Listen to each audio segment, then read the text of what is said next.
Rain poured in thick sheets across the misty ravine, turning the dirt paths into sludge. Myra's boots squelched with every step as she made her way home from the forest, her small pack barely full, her hopes of gathering enough herbs dashed by the storm. Lightning cracked above, illuminating the skeletal trees, and then she heard it, a whimper. It was faint, like a wounded animal barely clinging to life.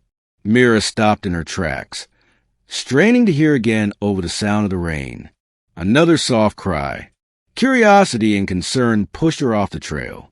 She followed the sound through tangled underbrush until she came upon a hollow at the base of a hill. And there, collapsed and half buried in the mud, was something she couldn't believe. It looked like a dragon, but not one from Earth's mythologies.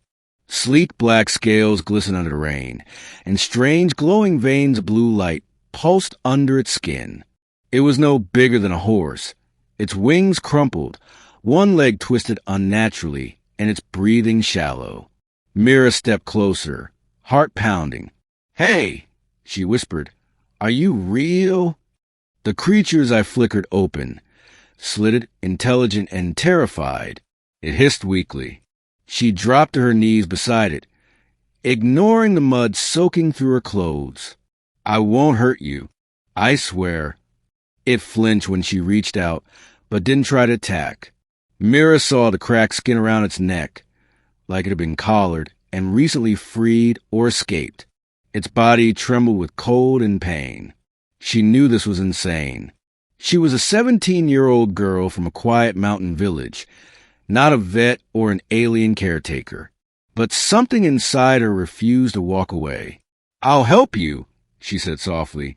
"Hang on." It took hours, her makeshift sled dragging through the rain-slick mud. But Myra managed to get the creature to her family's old storage barn, abandoned after her parents died last year. No one came out this far anymore.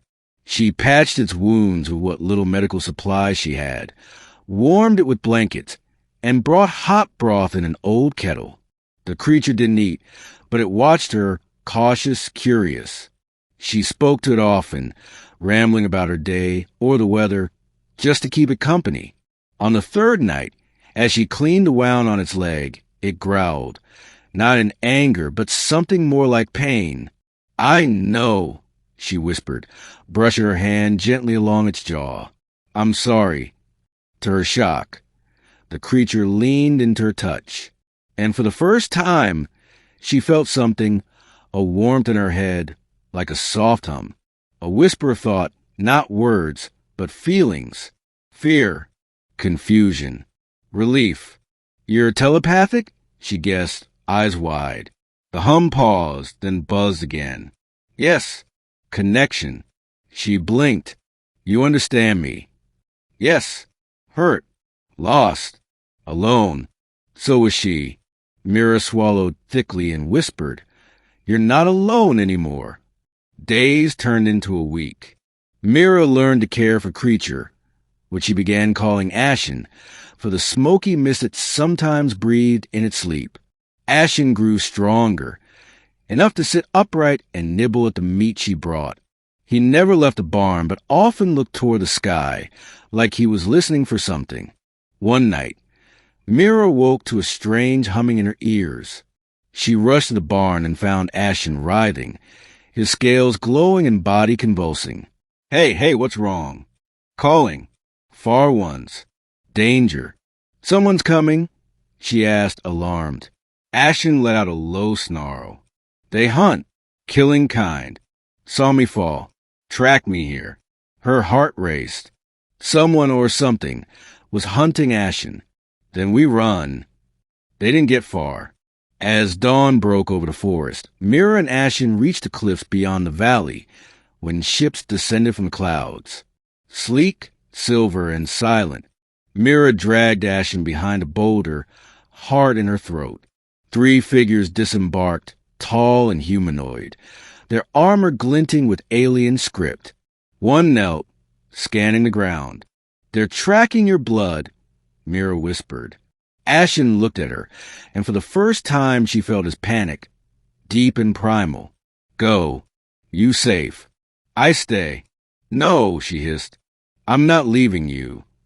But he pushed into her thoughts. If caught, all ends. You kind in danger too. Hide. She shook her head furiously. If you stay, they'll kill you. I won't let that happen.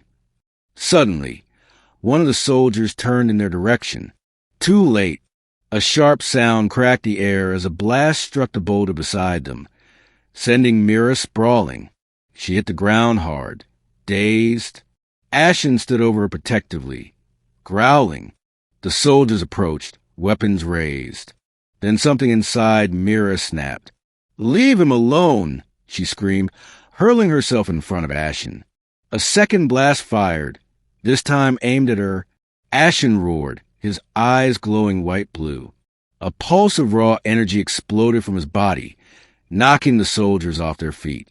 One screamed as his suit shorted out. Another flew back over the cliff edge. Ashen collapsed, panting. Too weak. Can't hold again. Mira staggered to her feet, scooping up a dropped alien weapon. She aimed it clumsily at the last standing soldier. Get away from him. The soldier hesitated, then hissed something and tapped his wrist. A moment later, a piercing whistle filled the air and the ship retreated, abandoning the wounded. Mira collapsed beside Ashen. You saved me, she whispered. No, he replied faintly. We saved each other. They returned to Barn, both limping, bruised, but alive. Over the next weeks, Mira hit Ashen better, building stronger defenses and moving supplies. They worked together, bonded in a way deeper than words. She learned that Ashen was a youngling of a species called the Kareth, biopsionic beings once worshipped across galaxies. He'd been taken by poachers, meant to be sold as a living weapon before the ship transporting him crashed. They thought he died. They were wrong. But he was still in danger, and now so was Mira. I'm not afraid, she told him one night as he rested his massive head in her lap. I don't care what planet you're from. You're my family now. He hummed. And you are mine. 1 month later, as they lay beneath the stars outside the barn, Ashen's head nestled against Myra's side. A shadow appeared in the sky. Another ship. This one bore a different emblem. Softer, curved, like wings. Ashen stiffened, then relaxed. My kind. The ship landed silently in the field. Mira stood protectively in front of him. From the ramp, a massive figure emerged, sleek-scaled and glowing with the same light as Ashen, but older, regal. The figure looked to Mira, then bowed. Ashen rose slowly. My kin, my mother. Myra's breath caught. Then this is goodbye. Ashen looked at her, then stepped forward and touched his head to hers. Not goodbye. Beginning. She felt a spark ignite in her mind, a permanent link forming. Wherever you are, I will hear you. When the ship left, Mira stood alone in the field, watching until it vanished into the stars. But something inside her had changed forever. She no longer belonged only to the earth.